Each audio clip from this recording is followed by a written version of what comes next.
Chegou a hora da nossa reportagem especial. Há 30 anos, objetos voadores não identificados foram perseguidos por aviões caça da Força Aérea Brasileira nas áreas de São Paulo e do Rio de Janeiro.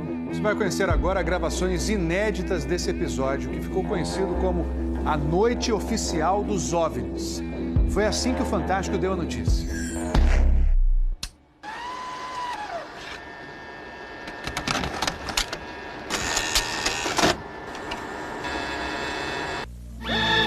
Esta semana, altas autoridades militares do Brasil admitiram publicamente pela primeira vez ter visto objetos voadores não identificados, os OVNIs. O próprio ministro da Aeronáutica, Brigadeiro Moreira Lima, deu a entrevista para informar que pilotos das bases de Santa Cruz, no Rio de Janeiro, e de Anápolis, em Goiás, chegaram até a perseguir e a ser perseguidos pelos objetos voadores não identificados na região de São José dos Campos, sobre o Vale do Paraíba, e trechos do estado do Rio de Janeiro. Eram 21 OVNIs, segundo os militares, que ficaram mais de 3 horas sobrevoando o território brasileiro na noite de segunda e madrugada de terça-feira. Toda vez que é detectado algum objeto não identificado, evidentemente há um processo bastante eficiente de verificar se foi alguma aeronave que está voando sem um plano de voo aprovado, etc. Mas quando se comprova que é algo diferente, as aeronaves então são acionadas. O que ocorreu foi que os radares detectaram vários objetos não identificados. Veja agora, minuto a minuto, o que aconteceu naquele 19 de maio. Às 8h30 da noite, um ponto luminoso é avistado pelo controlador de tráfego aéreo na torre do aeroporto de São José dos Campos, São Paulo. Um avião Xingu da Embraer se aproxima para pouso e o controlador pergunta ao comandante: "Você está vendo o ponto luminoso?" O Xingu confirma o avistamento, muda a rota e tenta se aproximar do OVNI. Quem estava no comando do avião era o coronel Osiris Silva, que voltava de Brasília depois de tomar posse como presidente da Petrobras. Eu vi um objeto luminoso no espaço, parecia um astro normal. Eu voei na direção dele e após 5, 6 minutos de voo, fiquei com a impressão de que ele começou a esmaecer, a perder a intensidade e o brilho. 9h14 da noite. O controle de radar de São Paulo registra sinais sem identificação. 9h20. O controle aéreo em Brasília confirma a presença de objetos voadores não identificados. 10h23. O primeiro jato F-5 decola da base aérea de Santa Cruz, no Rio de Janeiro.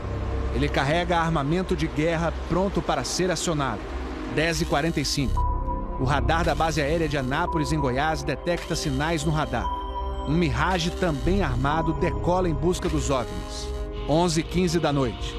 O piloto do primeiro F-5 a entrar em ação avista um ponto luminoso e começa a perseguir o objeto voador não identificado. Nosso objetivo justamente era esse, se aproximar e identificar. Nós não conseguimos nem nos aproximar, muito menos identificar. 11h17. Mais um Mirage decola da base de Anápolis para perseguir os objetos. 11h20. O caça F-5 recebe pela primeira vez um sinal no radar de bordo confirmando a presença do objeto não identificado à sua frente. 11h36. O terceiro Mirage sai da base de Anápolis, mas não consegue contato visual com os OVNIs. Naquela noite, 5 jatos da Força Aérea foram acionados e retornaram sem conseguir se aproximar dos objetos. Os radares do Sindacta em Brasília registraram um total de 21 sinais desconhecidos no céu do Brasil. O grande personagem dessa história foi o controlador de voo que estava na torre de São José dos Campos. O sargento Sérgio Mota da Silva, que aparece nessa foto tirada na Torre de São José poucos dias depois do incidente, foi quem deu o primeiro alerta sobre OVNIs. 30 anos depois, Sérgio, que hoje é controlador de voo civil, deu a primeira entrevista para uma TV. Ele preferiu não mostrar o rosto. Tem alguma coisa aqui no setor noreste de São José? Um farolzinho por lá? Eu estou olhando bem, o bicho está parado. Quem sobe, quem desce, vai para a esquerda e para a direita. Está paradinho lá. Estou olhando, não é estrela não, é um farol. A olho nu parecia um avião. Quando coloquei no binóculo para observar, é que eu vi que ele era extremamente cintilante e multicolorido. Tinha vermelho, azul, branco, lilás, um monte de cores, com uma certa predominância do laranja, mas ele era muito bonito. O controlador pediu ao avião Xingu para tentar avistar o objeto. Eu expliquei a ele onde estava o objeto, pedi a ele que se ele tivesse avistamento, ele me informasse. Permanece com ele à vista? Aqui, a ponta vista. Esse bem visível, poderia descrevê-lo? É uma estrela grande. Estrela grande e bem vermelha. Entendido, grande e bem vermelha. Controle de São Paulo será alertado. O controlador em São José dos Campos avisa ao controle São Paulo que o Xingu está perseguindo o OVNI. Positivo. Ele está perseguindo o troço. Está perseguindo o troço? Tá indo atrás. Sério, tá indo. Controle. Tá vendo? Próximo de São Paulo, já da região do radar, esse objeto simplesmente desapareceu do radar.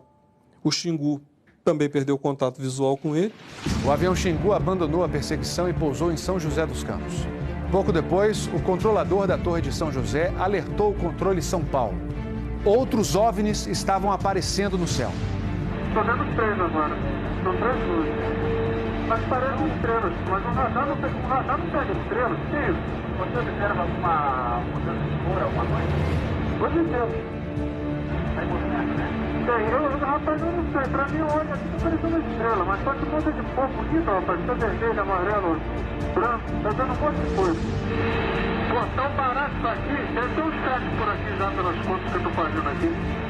Ainda bem que vocês estão vendo também. Senão eu ia pensar que eu tô ficando doido. Pô, rapaz, tô arrepiado, meu irmão. Só 2 pontos brancos afastados mais baixos. Estão entrando no alinhamento da pista, além da cidade.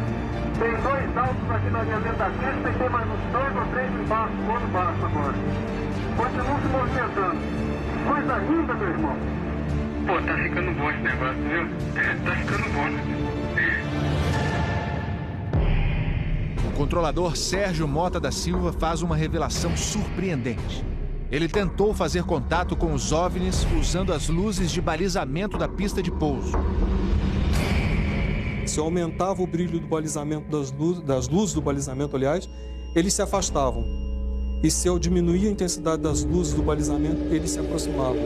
Pareciam responder de modo inteligente aos sinais que eu fazia com as luzes da pista de pouso e decolagem. O controlador Sérgio fala com o controle aéreo em Brasília. Fala, Brasília. Brasília? Boa noite, bem-vindo ao Festival dos Discos Voadores. É uma loucura isso aqui, cara. Pô, os que eu pude ver mudavam de cor o tempo todo. Vermelho, amarelo, azul, lilás, aquele festival de cores. As ocorrências terminaram já perto do nascer do dia, lá pelas 4 e pouco, 5 horas da manhã. Os últimos objetos foram vistos. Como é que tá a situação aí? Ô, rapaz, isso aqui foi um festival. E agora, como é que tá? Agora não sei o que é mais não. Você não informa nada. Positivo. Mas você não viu nada, não sabe de nada. Positivo.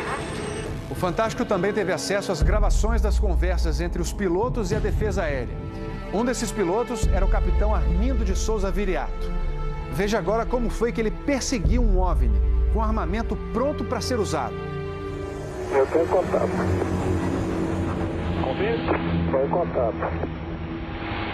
Prossiga nesse contato, caçador. 7. Caçador passando a rojão. 7. Caçador passando a rojão. No código dos pilotos, isso quer dizer que o caçador, o avião caça, entrou na situação rojão. O míssil está pronto para disparar. Prossiga nesse contato. Foi, tem Judite agora. 7. Judite significa que o alvo está no radar. Ou seja, o piloto pode atirar se for autorizado pela defesa aérea. Mas neste momento, o alvo se afasta em alta velocidade. Está aumentando. Aumentando a distância, confirma. Afirmativo. A distância está aumentando de novo aqui. 7. Aumentando rápido, né? Comportamento muito estranho, ok? O capitão Viriato falou sobre a incrível velocidade dos OVNIs numa entrevista ao Fantástico. Essa aceleração, o radar de Brasília chegou a pegar na época de defesa aérea, deu aproximadamente Mach 15. Isso aí daria em torno de 15 mil km por hora. 15 mil quilômetros por hora é uma velocidade muito acima dos jatos mais rápidos do mundo, que chegam no máximo a 4 mil quilômetros por hora. Um documento confidencial do Comando de Defesa Aérea de junho de 1986 concluiu: os objetos produziram ecos nos radares do sistema de defesa e também nos jatos que perseguiram os OVNIs. Houve contato visual dos pilotos. Os objetos atingiram velocidades supersônicas e mostraram capacidade de acelerar e desacelerar de modo brusco. E a principal conclusão do relatório: os fenômenos são sólidos e refletem inteligência pela capacidade de acompanhar e manter distância dos observadores, como também voar informação. Não foi possível identificar a origem dos objetos. Foram esses dois ufólogos, pesquisadores de OVNIs, que conseguiram no Arquivo Nacional em Brasília a liberação gratuita dessas gravações. O fenômeno OVNI é real, existe, e o governo sabe disso, as Forças Armadas sabem disso. Essa documentação sendo exposta para o público permite que as pessoas entendam que isso não é brincadeira. Não tem como a gente falar que seriam naves extraterrestres, né? Eram objetos voadores não identificados. Não podemos dar qual a procedência deles, qual a origem. É alguma coisa inexplicável do nosso ponto de vista tecnológico à época e mesmo ainda hoje. Brasília? Boa noite, bem-vindo ao Festival do